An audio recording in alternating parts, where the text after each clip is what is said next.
Welcome to Let's Rewatch It Again. I'm Jourdan, and today's episode is going to be a little different. Okay, a lot different. We are rewatching Parenthood, Season 1, Episode 12, Team Braverman. But instead of taking a play-by-play approach, we're just going to focus in on Max's storyline. Parenthood is a show about the Bravermans, and it's a grandmother, grandfather, 4 adult children who all have children of their own, and all of them are still connected and navigating life as adults while still being sons and daughters and brothers and sisters and cousins and all the things. And it's one of my favorite shows of all time. But for today's purpose, we're just gonna focus in on the oldest son, Adam's younger child, Max.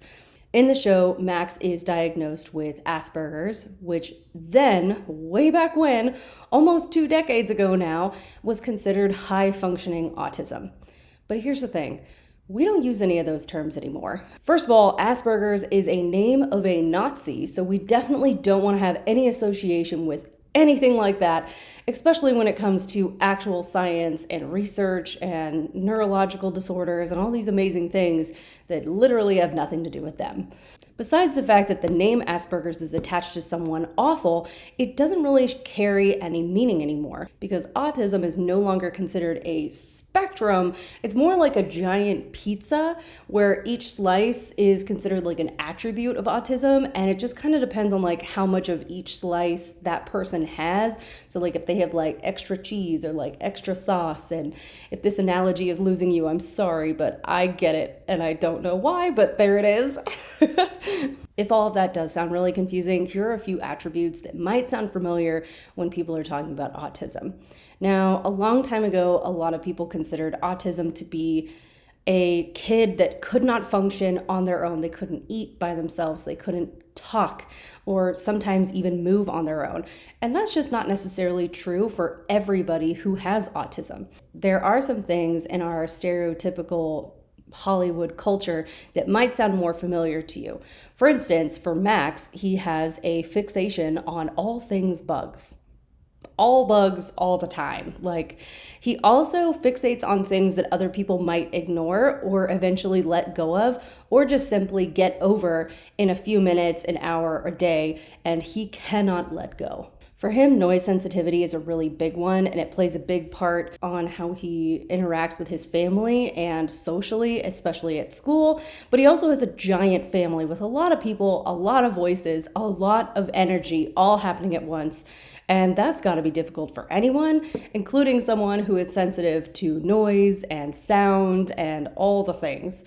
He also has a lot of trouble with eye contact, and what's interesting is the actor who plays Max does not have autism, but he plays this character so well.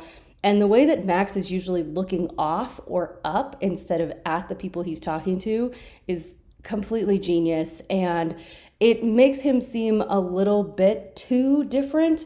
But at the same time, I think for Hollywood purposes, it's okay that we kind of exaggerate this to really bring it home to people who just don't understand. Okay, you might be thinking, Jourdan, why do you care so much?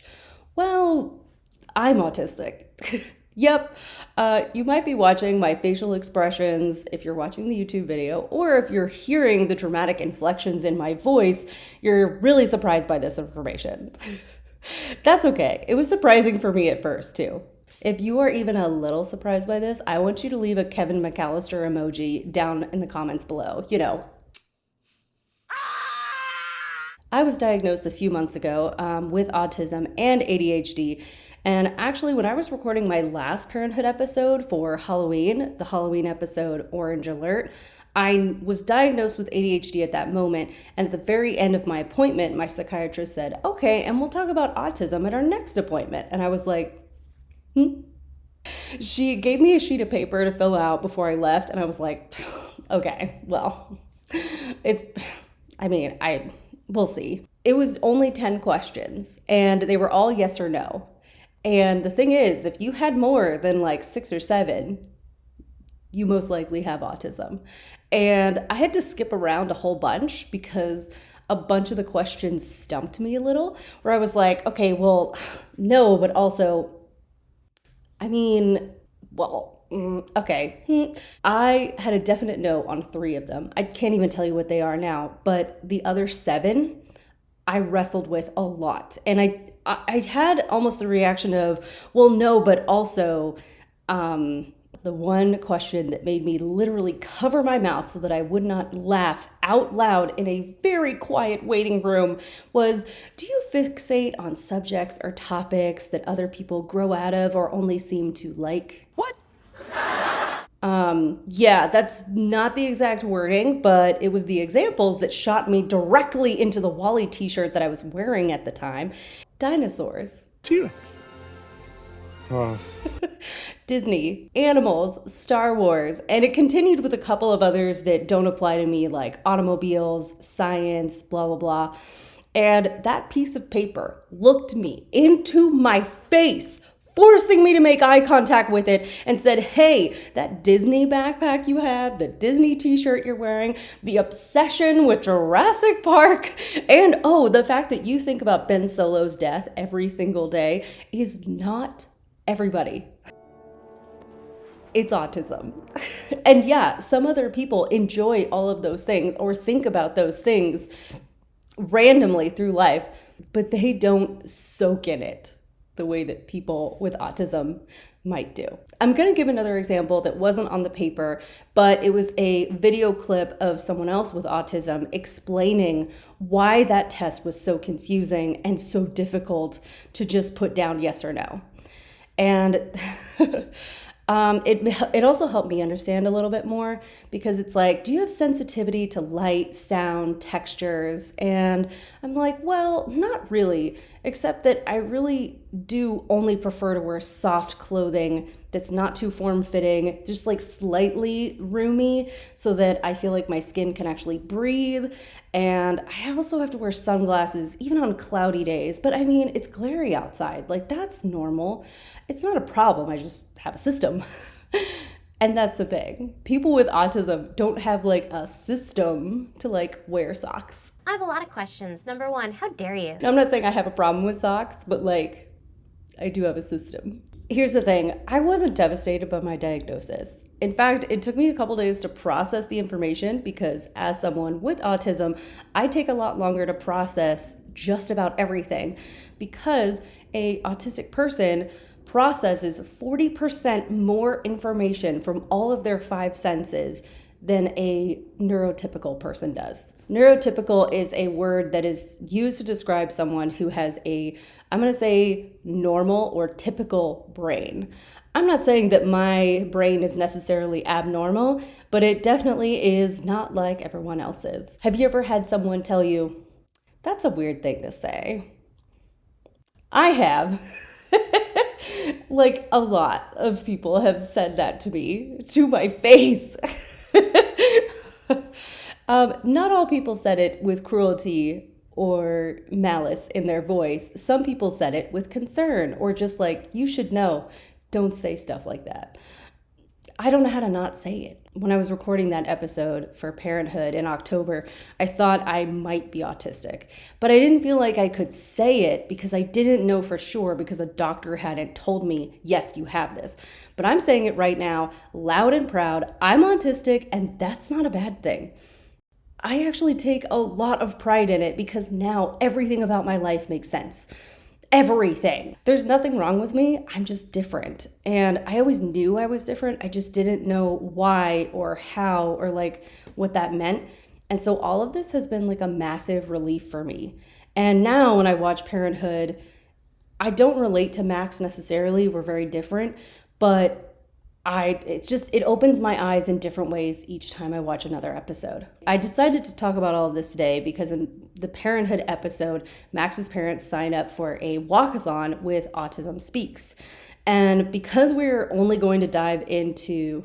that, we're just going to dive into Max's scenes, or the ones that talk directly about autism itself or how Max interacts with others, because I selfishly just want to talk about that. I love the rest of the episode. There's great plot lines, there's great quotes and little moments, and I absolutely love this show so much, but I really want to just focus in on Max and how I relate or don't relate to things that he or his parents are going through. Like I said, when I fell in love with this show, I didn't know I was autistic. I have been watching this show for over a decade, and I didn't relate to Max at all because his is a representation of stereotype of autism because it's modeled after young male white boys.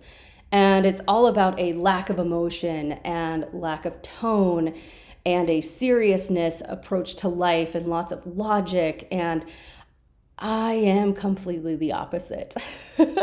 I am highly emotional. I have an excess of expression in my face, an excess of expression in my voice.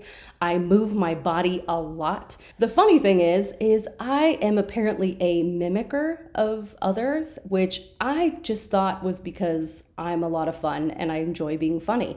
I spent a lot of my childhood mimicking other people who were funny. And when I look back on it now, I'm like, oh, I was trying to fit in, like in the biggest way, because autistic people create what's called a mask to seem more normal so that no one will know they're different. And we're not doing it on purpose. It is not a conscious thing that we are doing. It's something that it's something that you instinctually do as a person to just fit in. It's like a horse standing in the middle of all the zebras, like, I totally have stripes. I belong here.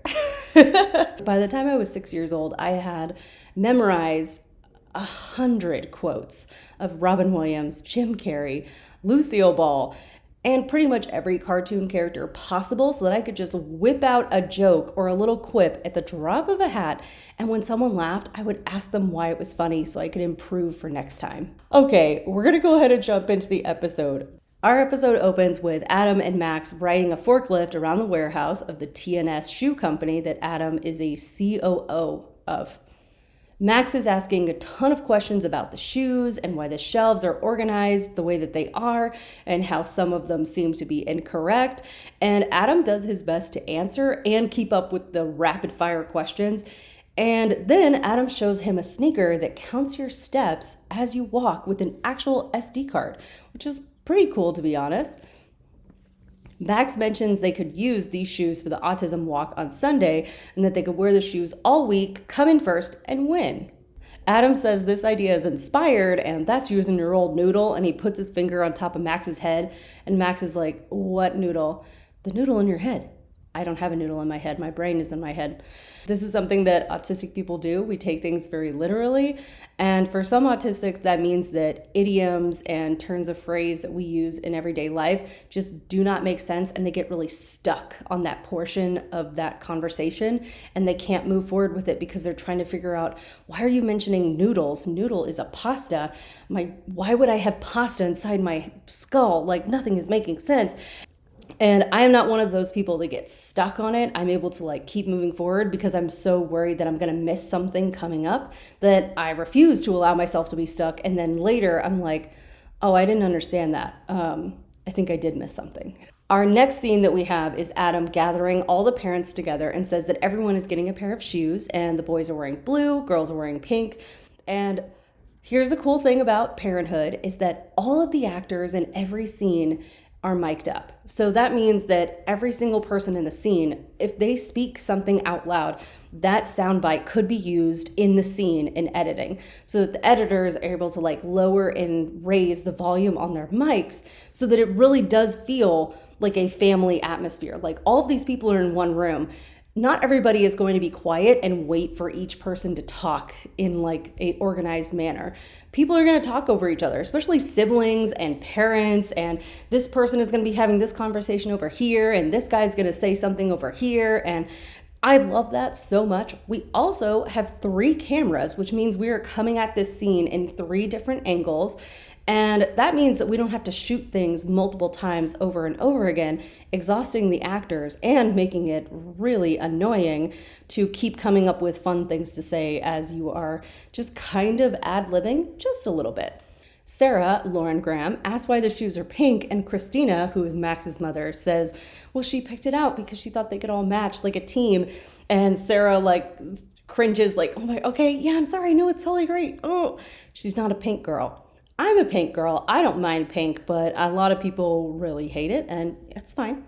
Crosby jokes that these shoes have the same technology as the Nikes did 5 years ago. Crosby. And Zeke, the grandfather, says that he's listening to Adam because Adam is trying to talk to everybody and no one is listening because, hi, they're a family and that's what they do. And Max is pacing back and forth across the room because he's already wearing his shoes and wants his steps counted for. And he shouts out, "I'm listening, Dad." And let me just say that the walkathon is his current hyperfixation, and I totally get it. Years ago, like at least 6 or 7 years ago, I got one of those little like off-brand Fitbit things. I think my sister gave me an old one of hers that she didn't want, and I became obsessed with 10,000 steps a day. It means nothing, literally means nothing, but I could not relax until I hit that 10K step. Like I felt like I had to hit it by a certain time in the day, and then everything after that was really important to just get in whatever I could. And it took over way too much of my brain space and energy, and it wasn't healthy physically or mentally because I worked at an office job, and so I would be walking circles around a conference table. Also, I had to wear heels, which meant I was walking almost 15,000 steps a day because I had to reach well above the goal to make it count. Oh my God. And I really messed up my feet. Adam says to everyone, "I thought this would be a really nice, positive thing for our family to do together."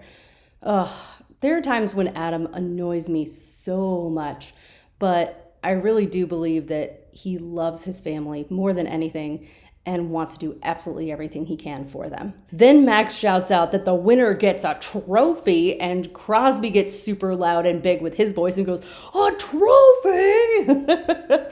And then Max continues yelling because as autistic people, we have volume control. So if we're excited, we are like at the top of the ceiling excited.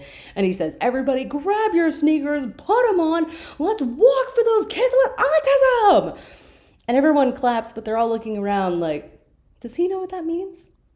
No. Max is unaware of his diagnosis. He's 8 years old, and at this point in his life, he's only been diagnosed for like under a year and has no idea anything about it. And that's okay, because I don't think I would have understood that at his age either. Because of this moment, Christina decides to make an appointment with Dr. Pelican, who is Max's therapist, and she is really worried because she feels like not telling Max is lying to him and that she's keeping something from him. And she's like, "Why haven't we told him about this?" And Dr. Pelican says it's different for every kid about when to tell them about their diagnosis. And it's really sweet because Christina is so worried that she's nearly crying, and she's like, "So I'm not doing anything wrong?" And he says, "No, not at all."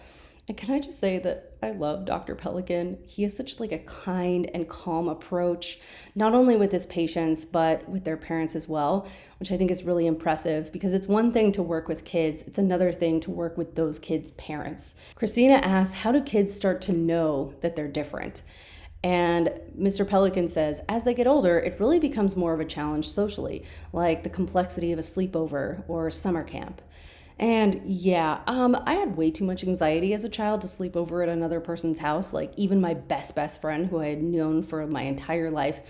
And I now understand that it was just about the change of environment, a different bed, different blankets, different temperature and food, and the expectations of different families, and then what happens the next morning, and then how long am I there? And there's too much unknown that I couldn't handle. And I have to say that even today, it's hard to change my environment, even just for a simple vacation. I like to do as much research as possible so I can know the places around me that I'm gonna eat, where is the grocery store, what does the bedroom look like, what does the bathroom look like, where I'm going to be staying, all of those little things, even just like what does the hallway look like leading up to the place where we are, you know? When I was a kid and a teenager, sleepovers and summer camp were something that I wanted to want, but I could never actually enjoy, and most of the time I would go home before midnight. Christina worries that Max will never be able to do these things, and Dr. Pelican reassures her that he might be able to, it's just that the challenges are going to be bigger. And that is so unbelievably true. So what's interesting about this is that Christina comes home and tells Adam that her appointment with Dr. Pelican was really unhelpful, and she felt like she didn't agree with what he said. And Adam is like, well, yeah, that doesn't sound very helpful. And I'm so confused. And maybe it's just because I'm not a parent. However, I do feel like a lot of the time with Adam and Christina, they want an instant result for Max. They like things to be clear cut. And unfortunately with autism, everything is blurred. There are boundaries that cross over. There are things that shouldn't make sense to be okay, and then things that should make sense to be okay and that are totally not. It's just the way that it goes. It's almost like they hope that he can be fixed or cured, even though they know there isn't a cure for autism. It's just something you have for your entire life. And they almost seem to think that if they just figure out the right diet, the right exercise, the right routine for him, a pill or behavioral modification, that everything is just going to like mellow itself out, like water returning to normal after a rock splashes into it. But as Dr. Pelican said, Max is just going to have challenges that come easier to other people than they do for him. And that's it. That's as simple as it gets. And that's also as complicated as it gets. And that's not an easy answer. You're not going to like it, but it is true.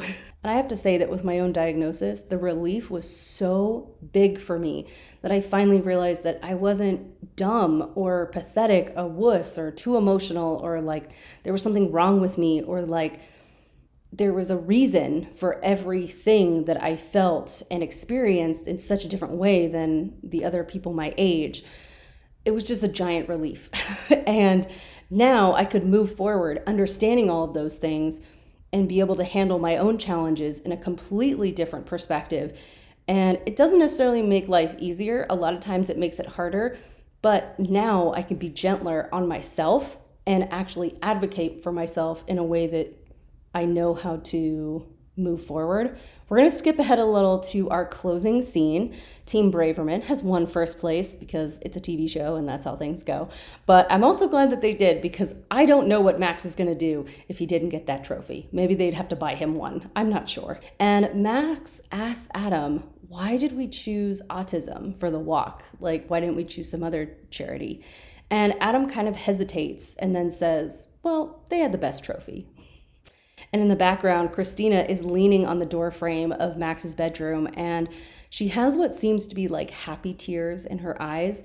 She's really proud of her family and how Adam brought everyone together, and how he supplied the sneakers from his company, and how Max came up with the idea and was powering forward and really cheering everybody else on and accomplished this huge goal. And I kind of wish that they didn't win first place, but I understand from a story perspective why they did, because it makes this moment at the end so much grander and warmer.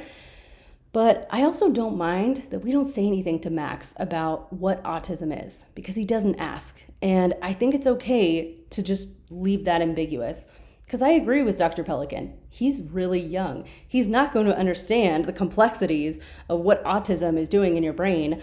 I barely understand it, and I've been doing research for months. And you know what? That's okay. Kids are way smarter than we give them credit for. And all we need to do is give them room to ask questions, and they will soon start asking questions. And then it's up to us as adults to be ready and willing to be honest and real with our answers. The end credits follow with a scene with statistics from Autism Speaks organization that 1 out of 110 kids is on the autism spectrum. That sounds like a lot to me. And then I looked it up, and the number has drastically changed from 1 in 110 to 1 in 44. However, I also saw a statistic from Mass General, which is Massachusetts General Hospital. I think I'm getting that information from Grey's Anatomy, that it's 1 in 68. So sounds like we haven't really pinned it down. But I think part of that is because the developing research on women with autism has blossomed over the past couple of years, because now we understand that women are more likely to have autism than we ever knew was possible. And it presents in different ways in different people. And we can't just look at this one little rubric of what it looks like for a young boy or an adult man to have autism. We have to look at it from a much bigger perspective of what does it look like for anyone to have autism. All right, I know this episode was really different, but I just felt the need to steer into this direction today. And if you're new here, hi, I'm Jourdan. My special interest is all things television and film. And yes, I do have a hard time making eye contact, which is why I look as hard as I can into the lens of the camera, but then I have to look away. I constantly rewatch everything that I enjoy, and I usually take a scene-by-scene approach, almost line-by-line approach to every movie and TV show episode that we showcase here on my podcast. And so if you enjoyed this episode, hit subscribe, follow, hit the like button, rate, review, comment, all the things. Because next week on Let's Rewatch It Again, we are rewatching... Thank you so much for listening and watching. If you have a request for a future Let's Rewatch It Again episode, you can comment below or send me an email at letsrewatchitagain@gmail.com. You can also find us at Instagram and anywhere podcasts are available. And I'll catch you on the flippity flip. Flippity flip! Really? Okay. See you guys.